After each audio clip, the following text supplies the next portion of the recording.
नमस्कार दोस्तों, स्वागत है आपका एक बार फिर आज के मेरे इस वीडियो में। दोस्तों आज के वीडियो पे पॉइंट पे यानी कि आज के वीडियो के पॉइंट पे आने से पहले कुछ जरूरी बातें मैं आपके साथ करना चाहता हूं और ये जरूरी बातें आपको भविष्य में अगर आप स्टॉक मार्केट में काम कर रहे हो तो बहुत काम आएंगी, स्पेशली पैसा बनाने के लिए। तो पॉइंट वीडियो का जो है वो बाद में डिस्कस करेंगे।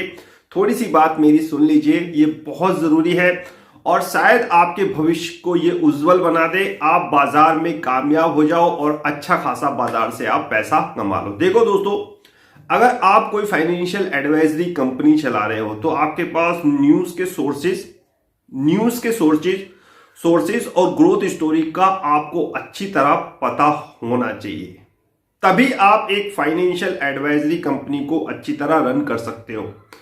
क्या होता है फाइनेंशियल एडवाइजरी कंपनी में, जैसे हम लोग चलाते हैं एमकेएमएफएस मेरी कंपनी है, इसमें क्या होता है कि हम लोग पोर्टफोलियो बिल्डअप करते हैं, क्लाइंट को सजेशन देते हैं कि आप इस जगह निवेश करिए, गोल्ड में, इक्विटी में, समय समय पर कि आपको निवेश कहाँ करना है, किस तरह अपने पोर्टफोलियो को बनाना है, समय समय पर कैसा आपको पोर्टफोलियो बनाना है।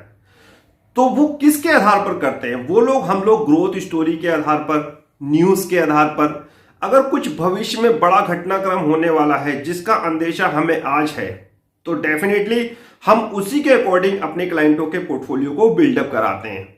तो ये एक तरीका होता है किसी भी फाइनेंशियल एडवाइजरी का, यानी कि उनके पास अच्छे सोर्स ऑफ न्यूज होनी चाहिए और साहब आपका ग्रोथ स्टोरी को अच्छी तरह वो समझने जानने की शक्ति रखना चाहिए। यानी कि हर कोई रखता है, फाइनेंशियल एडवाइजरी जो करते हैं बहुत एक्सपीरियंस के लोग होते हैं, बहुत दिनों का उनको तजुर्बा होता है और इसलिए मैं कहता हूं कि मैं यहां पर बैठ के किसी का बुराई या भलाई नहीं करता। बहुत से लोग मुझे भी भला बुला कहते हैं, कोई बात नहीं, आप लोग कह सकते हैं, कोई दिक्कत परेशानी वाली बात नहीं, क्योंकि आलोचना अगर आप नहीं सुनोगे तब तक आप आगे नहीं बढ़ सकते। तो मैं इस वीडियो में पॉइंट आने से पहले ये जरूरी बातें आपको इसलिए बताई कि अगर आपके पास सोर्स ऑफ न्यूज और ग्रोथ स्टोरी आपको पता है, भविष्य में क्या होने वाला है या भविष्य में ये चीज हो सकती है। देखो ऐसा कुछ नहीं है कि हम लोगों के पास जादू की छड़ी है कि हम लोग भविष्य के ज्ञाता हैं, भविष्यवाणी करेंगे, ऐसा कुछ नहीं है। ये सब न्यूज के ही कमाल होते हैं। कुछ चीजें हम लोगों को पहले से थोड़ी सी एडवांस में पता चल जाती हैं और इसी के आधार पर हम आपके पोर्टफोलियो बिल्डअप करा देते हैं, आपके स्टॉक को हम बाय करवा देते हैं, तो आप अच्छा खासा मुनाफा कमा लेते हैं। वीडियो के पॉइंट पे आने से पहले मैंने ये बात आज आपको इसलिए बताई क्योंकि जो आज मैं पॉइंट आपके साथ डिस्कस करूंगा ये इसका एक उदाहरण है कि किस तरह मैंने आपको बैंकिंग स्टॉक बाय करवा दिए थे। आपको याद है अभी कुछ दिन पहले बैंक प्राइवेटेशन को लेकर बहुत सारी खबरें आ गई थी और मेरे भी खूब सारे वीडियो आपके पास आ गए थे बैंक प्राइवेटेशन को लेकर कि सरकार जो है इस संसद के शीतकालीन अधिवेशन में बैंकिंग संशोधन अधिनियम बिल ला सकती है। फ्राइडे को एक न्यूज आई थी, कैबिनेट नोट भी तैयार हो चुका है और शायद जल्दी, बहुत जल्दी सरकार इसमें पेश कर सकती है। खबरें देखिए, खबरें बगल में ग्राफ लगा हुआ है बाकायदा और बहुत सारी वीडियो मैंने बनाई दी हैं। ये खबरें लगातार आ रही थी, बहुत दिनों से आ रही थी और हम क्या कर रहे थे, हम इन स्टॉक को, बैंकिंग स्टॉक को नीचे से बाय कर रहे थे। इन्हीं खबरों के आधार पर मैं इन स्टॉक को, बैंकिंग स्टॉक को बाय कर रहा था। पहले, आज से कुछ दिन पहले, बल्कि एक साल से मैं क्या कर रहा हूं, ऐसी ही प्रक्रिया अपना रहा हूं। इन स्टॉक को नीचे बाय कर रहा हूं, ऊपर सेल कर दे रहा हूं, आपको भी कह रहा हूं। और आज मैंने सुबह आपको व्हाट्सएप पे, टेलीग्राम पे, कल रात व्हाट्सएप कन्वर्सेशन में क्या कहा, मैंने आपसे कहा कि भैया जिनके पास ये बैंकिंग स्टॉक हैं, ठीक है, और जो शॉर्ट टर्म प्लेयर है, बहुत थोड़ा मुनाफा कमाना चाहते हैं लेकिन सेफ रहना चाहते हैं, तो आप इसमें प्रॉफिट का फॉर्मूला लगा दो। देखो दोस्तों, अब ये आपके ऊपर डिपेंड करता है कि आपकी क्वांटिटी कितनी है। बहुत से लोग क्या करते हैं, जब मैं को कहता हूं ना उन्हें बाय करने के लिए, वो खरीदेंगे नहीं, बहुत ऊपर जाके खरीदेंगे। अब जैसे मैंने 54-55 के आसपास बीओई बाय करवाया था, 58 के आसपास हम लोगों ने प्रॉफिट का फॉर्मूला यूज करा। अब लोगों ने क्या करा, 56-57 पे बाय करा। अब फिर मुझसे कहते हैं सर हमें तो प्रॉफिट हो नहीं रहा, कैसे हो जाएगा? क्विक निर्णय, बहुत तेजी के साथ इस स्टॉक मार्केट में निर्णय लेना पड़ता है। आपने लिया होता 55 पे, आपके पास क्वांटिटी अच्छी होती, आपने मुझ पे विश्वास किया होता, तो डेफिनेटली 58 पे अच्छी खासी क्वांटिटी वालों ने आज प्रॉफिट का फॉर्मूला यूज करा। जो उनके पोर्टफोलियो में शेयर है वो फ्री के। क्या कहा था, कभी भी कोई भी खबर आ सकती है, कभी भी कोई भी खबर आ सकती है। आज से कुछ दिन पहले प्राइवेटाइजेशन की दबा के खबरें आ रही थी और उन्हें इस प्रकार पेश किया जा रहा था, और मैंने वीडियो के माध्यम से भी आपको बताया था कि ये खबरें इस तरह से आपके पास पेश की जाएंगी, आपको रियलिटी लगेगा कि ऐसा ही होगा, ऐसा ही होगा। ब्रजेश सर बेकार की बात कर रहे हैं, कुछ नहीं है, जो होगा गवर्नमेंट करेगी, प्राइवेटाइजेशन ही करेगी और ऐसा ही होगा। क्योंकि जो खबरों का प्रस्तुतिकरण है वो बिल्कुल ही साहब बहुत ही बेहतरीन अंदाज में किया जाता है, बहुत ही तरीके से डिसिप्लिन वे में किया जाता है। तो ये खबरें आई और इन खबरों के आधार पर हमने स्टॉक नीचे के रेट पे बाय कर लिए और आज हमने उसमें प्रॉफिट का फॉर्मूला यूज करा। किसी ने करा, किसी ने नहीं करा। देखो दोस्तों, आपके ऊपर रिस्क कैपेबिलिटी कितनी है, क्योंकि हम लोग प्रॉफिट का फॉर्मूला यूज करते हैं सेफ्टी के लिए, लेकिन आप अगर रिस्क की कैपेबिलिटी है, आप रिस्क ले सकते हो, तो डेफिनेटली आप इन बैंकों को होल्ड करके रखिए।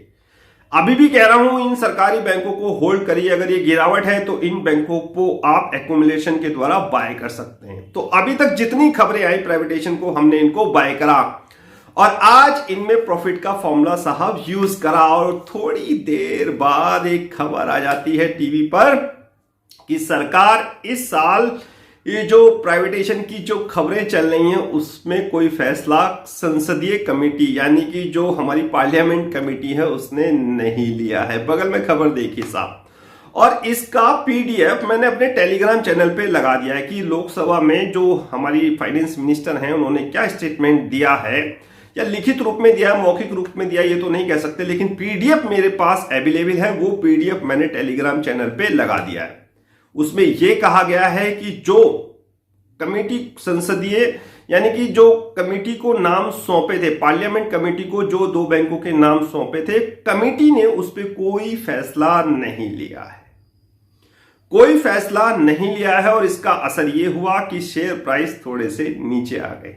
ये खबर पहले आई, ऊपर गए, फिर बाद में आज एक खबर आई कि कोई फैसला कमेटी नहीं कर पाई, ये नीचे आ गए। और ऐसा आज से नहीं, बहुत दिनों से चल रहा है। यही मौका है आपके पास पैसा कमाने का। Buy on dip, sell on rise, buy on dip, sell on rise. और आप जो प्रॉफिट का फॉर्मूला यूज कर रहे हो, एक दिन यही आपके शेयर्स प्रॉफिट के हो जाएंगे। यकीनन आपके पास प्रॉफिट के शेयर्स हो जाएंगे। अगर आप नीचे बाय कर रहे हो, ऊपर सेल कर रहे हो, जो भी शेयर्स आपके पास बच रहे हैं वो प्रॉफिट के हैं।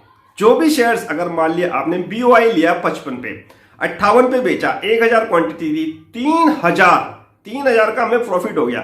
3000 के शेयर्स क्या हो गया, हमारे प्रॉफिट के हो गए। खबरों के आधार पर ही सारी प्रक्रिया चल रही है। और जो मैंने शुरू में आपको पॉइंट बताया वो इसीलिए बताया कि अगर आपके पास सटीक खबर है और ग्रोथ को आप पहचानते हो, कोई बड़ा साफ चीज आने वाले भविष्य में होने वाली है जिसके आधार पर आज आप निवेश कर रहे हो, तो डेफिनेटली इस बाजार में आप अच्छा पैसा कमाओगे। बैंकिंग स्टॉक में यही हो रहा है, इसीलिए मैं बाय ऑन डिप और सेल ऑन राइज की स्ट्रेटेजी, इसमें रणनीति अपना रहा हूं और आपको भी अपनाने के लिए कह रहा हूं। वो अलग बात है कि कुछ लोग विश्वास करते हैं, खरीद लेते हैं, कुछ लोग नहीं खरीदते और कमेंट्स करके साहब मुझे बड़ा बुरा कहते हैं। कोई दिक्कत परेशानी वाली बात नहीं। मैंने कहा आलोचना भी बहुत ज्यादा जरूरी होनी चाहिए, क्योंकि समय जब आगे आएगा और आपको पता चलेगा इन बैंकों की एक धमाकेदार रणनीति, तो आप इस MKMFS चैनल पे जैसे अब इतना प्यार दिया है और ज्यादा प्यार लुटाना शुरू कर दोगे। जो लोग मुझे आलोचना करते हैं, मैं स्पेशली उनकी बात कर रहा हूं, नहीं तो जो हमारे प्यारे प्यारे सब्सक्राइबर हैं, जो व्यूअर्स हैं, उनका तो मैं हमेशा आभार प्रकट करता हूं अपने वीडियो के माध्यम से, व्हाट्सएप कन्वर्सेशन में, कि उन्होंने साहब मेरे चैनल को यहां तक पहुंचाया। तो साहब विश्वास कीजिए, जो चीज मैं आज आपको बता रहा हूं, आने वाले समय में यही सरकारी बैंक आपको बहुत ज्यादा अच्छा मुनाफा देने का दम रखते हैं। अब ये क्यों हो रहा है, आपके मन में क्वेश्चन आएगा, ये सर क्यों हो रहा है ऐसा कि एक दिन खबर आती है प्राइवेटाइजेशन होंगे, एक दिन खबर आती है नहीं होंगे। देखो दोस्तों, अब जब खबर आएंगी तो आप इनको लोगे ऊपर के रेट पे।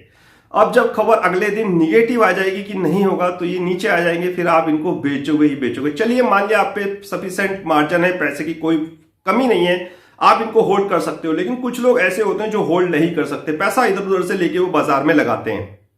वो क्या करेंगे, बेचेंगे, ऊपर के रेट पे लेके नीचे के रेट पे बाय करेंगे। अब नीचे के रेट पे कौन खरीद रहा है,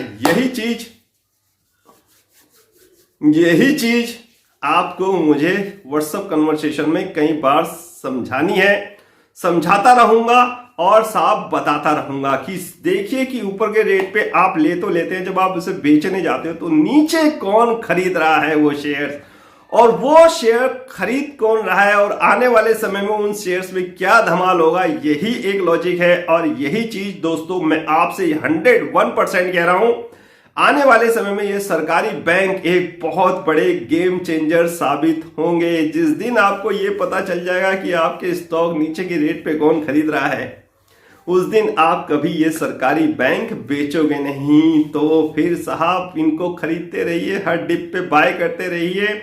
और प्राइवेटेशन की अभी कुछ दिन जो खबरें आनी थी, जो खबरें आ चुकी, जो खबरें साफ होने की नहीं होने की आनी थी, वो आ चुकी हैं। अब कल देखते हैं कुछ नई खबर आएगी। वैसे मेरे ख्याल से अब इस पे विराम लग चुका है, जो घटनाक्रम होना था वो हो चुका है। अब कुछ दिन ये ठंडे बस्ते में रहेगा, फिर कोई नया इश्यू शुरू होगा। तो इसी के साथ आज्ञा दीजिए मुझे आज का वीडियो समाप्त करने की। मुलाकात होगी किसी नेक्स्ट वीडियो में किसी नए टॉपिक के साथ, तब तक कीजिए इंतजार। फाइनली नमस्कार।